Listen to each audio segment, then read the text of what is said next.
Hey guys, welcome to kind of an oddball little clip. This is a kind of sideline project for me, not to get in the way of the main actual projects, but one of my neighbors down here where I have all my garages used to be a Cushman dealer, and once upon a time in the late noughties, he came across these, what I can imagine are GY6 or GY7 based kind of Chinese platform scooters, but this one is all electric.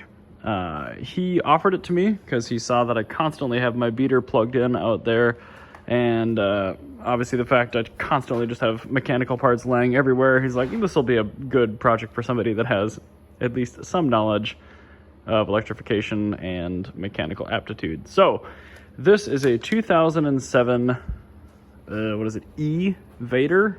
Yeah, E-Vader. It is a 48 volt brushed 1000 watt DC motor. Runs on 4 AGM, I think 24 or maybe 48 amp hour batteries, which is actually pretty chonky. This one has 3 of the batteries installed. The 4th one was bad. So my plan, tentatively, at least to get it going, is to put 4 lithium iron sulfate, LiFeP04, batteries in it just to get it going, figure out if it's fast enough for actual use, to kind of temporarily replace my Vespa for my intra-city needs. But figure worst case, it was cheap enough where I'm really not out anything.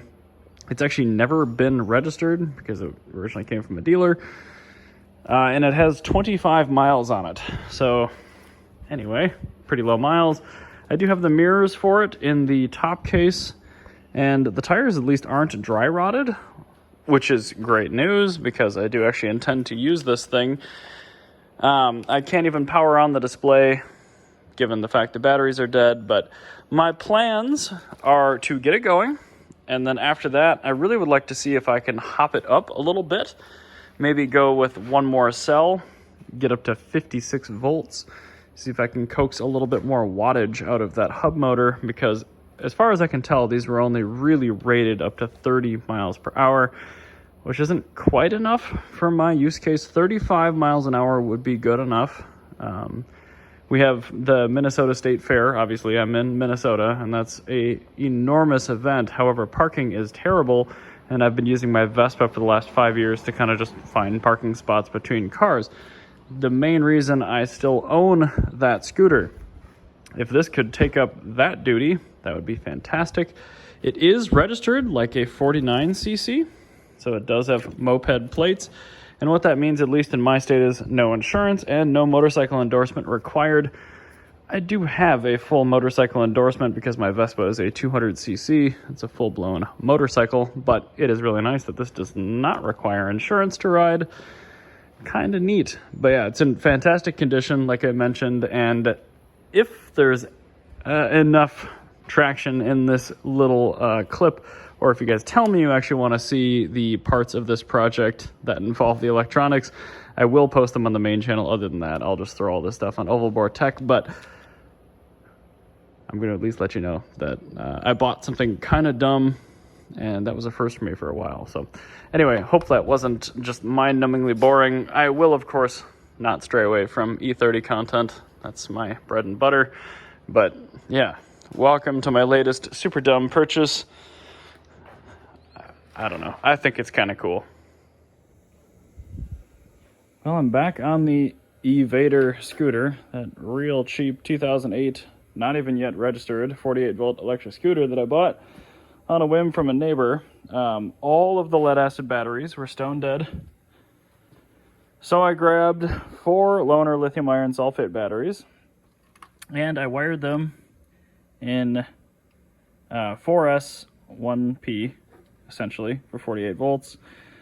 And unfortunately, I do have the clock up here, but as soon as I turn the breaker on, the clock goes away.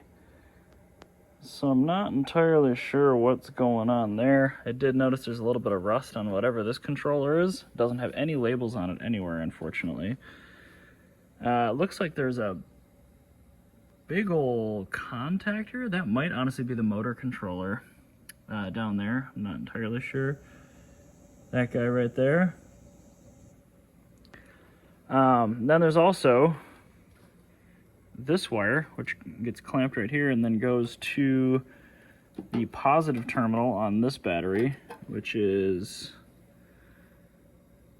looks like that'd be 36 volt reference, but this is coming out of the breaker at the end of the 4 series battery, so that'd be 48.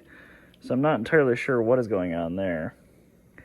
I will say there's a lot of room in this bike for batteries. It would be really, really easy to probably double its range over stock. These are roughly a quarter of the capacity of those lead acid batteries I took out. They're just for testing. This one's about half the capacity.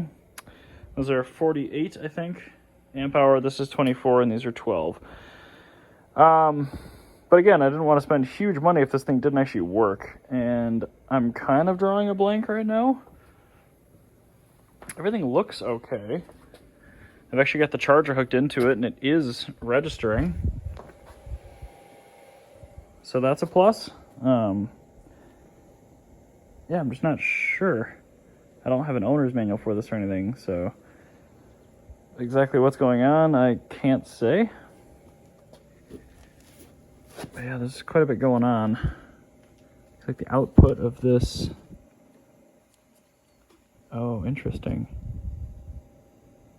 I wonder if this charger is designed to charge all the batteries individually. That's almost what it looks like. Huh. Yeah, that could be. I mean, when you plug it in, it might isolate everything with diodes and then individually charge each battery at 12 volts. Not a terrible idea by any means, but again, I don't have any documentation or electrical diagrams for this, so I don't really know what's going on there. I do know the batteries are fully charged. But if I turn the key, there's no life up here, unfortunately. And if I flip the breaker on, I lose the clock. So if you guys have any ideas, let me know. I'm all ears.